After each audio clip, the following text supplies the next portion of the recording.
அண்மையில நடந்த நடிகர் அர்ஜுன் மகளோட திருமணத்தை பத்தி தான் இப்போ சோசியல் மீடியால பலரும் பேசிட்டு வராங்க. கிட்டத்தட்ட 40 வருஷமா தமிழ் சினிமால ஹீரோவா நடிச்சிட்டு இருக்க அர்ஜுன் இதுவரைக்கும் எந்த ஒரு சர்ச்சையிலும் சிக்கினதில்ல.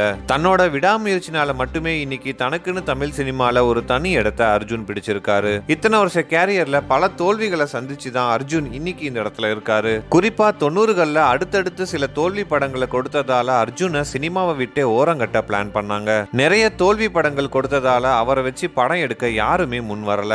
அந்த டைம்ல தான் அர்ஜுனுக்கு கல்யாணமாகி இருந்துச்சு. அப்பவும் சோர்ந்து போகாத அர்ஜுன் தன் மனைவியோட நகையை அடமானம் வச்சு தன் சொந்த செலவுல சேவகன் படத்தை தயாரிச்சாரு. அந்த படம் பாக்ஸ் ஆபீஸ்ல பெரிய அளவுல ஹிட் ஆனது மட்டும் இல்லாம அடுத்தடுத்து பல சூப்பர் ஹிட் படங்களை கொடுத்து இன்னைக்கு வரைக்கும் லைஃப்ல ரொம்பவே சக்சஸ்ஃபுல்லா ரன் பண்ணிட்டு வராரு அர்ஜுன். 80கள்ல ஹீரோவா நடிச்ச பலரும் தவறான வழியில பணத்தை செலவு பண்ணிட்டு இன்னைக்கு ரொம்பவே மீடியமான ஒரு லைஃபை தான் வாழ்ந்துட்டு வராங்க.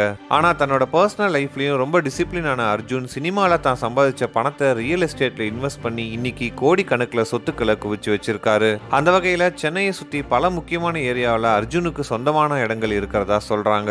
தீவிர அனுமான் பக்தரான அர்ஜுன் சென்னையில மிக பிரம்மாண்டமான முறையில ஆஞ்சநேயர் கோயிலையும் கட்டியிருக்காரு. இப்படி அர்ஜுனுக்கு சொந்தமான சொத்துக்களை ஒன்னு சேர்த்தா இன்னைக்கு தேதியில அவரோட சொத்து மதிப்பு 1000 கோடியை தாண்டுன்னு சொல்றாங்க. இதுல 500 கோடியை மூத்த மகள் ஐஸ்வர்யாவோட பேர்லயும் இன்னொரு 500 கோடியை 2வது மகளோட பேர்லயும் அர்ஜுன் பிரிச்சு கொடுத்திருக்கிறதாவும் சொல்றாங்க. பட்டத்து யானை படம் மூலமா ஹீரோயினா அறிமுகமான ஐஸ்வர்யா அப்பாவோட பல பிசினஸ் சொந்தமாக கவனிச்சுட்டு வராங்க. இது போக தன்னோட சொந்த பேர்லயும் சில நிறுவனங்களை ஐஸ்வர்யா நடத்திட்டு வராங்க. இதனால தம்பி ராமையாவோட மகன் உமாபதிக்கு மிகப்பெரிய அளவுல ஜாக்பாட் அடிச்சிருக்கிறதா திரை வட்டாரத்துல பேசிட்டு வராங்க.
Oh, shit.